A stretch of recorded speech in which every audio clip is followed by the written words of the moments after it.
So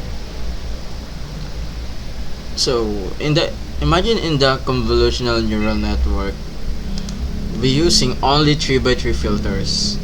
So a common question is, if every filter looks at a tiny 3 by 3 area, how can the network recognize an entire cat?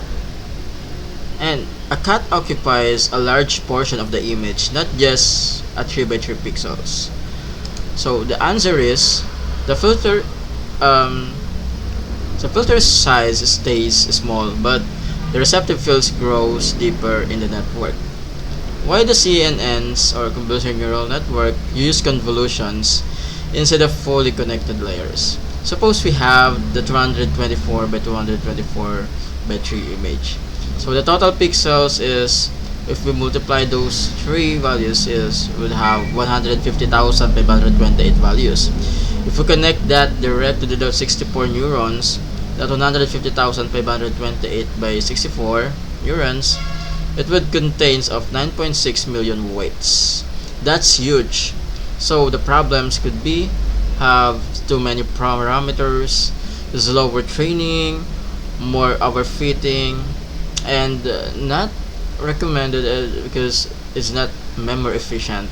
So convolutional neural networks solve this by using a small filter that is 3 by 3 by 3, so which contains 27 weights plus 1 bias, and reusing the same filter everywhere in the image. This is called weight sharing. What does filter learn?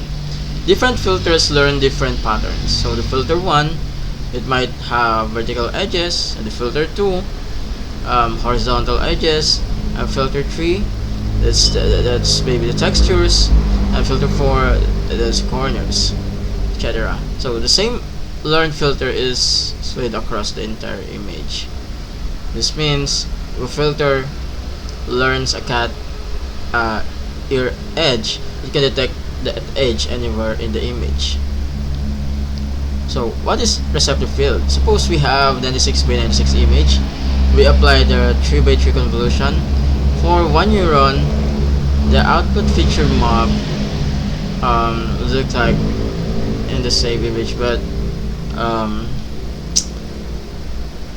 different spatial size, and it only looks at 3 by 3 pixels from the original image. That area is called the receptive field. So the region of the original image that can influence a particular neuron. We can think of it as the area of the original image that a neuron can see. So the layer 1, this is the original image, 96 by 96 spatial size. When we apply the 3 by 3 convolution, now each neuron sees 3 by 3 pixels. Receptive field is 3 by 3, and that's very local. The network only sees edges, textures, and simple patterns. And we add pooling, apply the 2 by 2 pooling, and with this stride of 2, the feature map becomes 96 by 96, 48 by 48. Now each position in the new feature map corresponds roughly to 2 by 2 pixels of the original image. And we add another convolution. Now we apply the 3 by 3 convolution on the 48 by 48 feature map. The filter still looks like 3 by 3 positions, but each position already represents 2 by 2 pixels of the original image. So now the filter indirectly covers 3 by 2 by 3 by 2, which is 6 by 6 region, which is 36 pixels of the original image. So the filter size did not change. It's still 3 by 3, but its view of the original became much larger. It's kept growing deeper after another pooling, 48 by 48, and we become the 24 by 24. Another convolution. Now we use the same filter size as 3 by 3. Now each neuron sees an even larger part of the original image.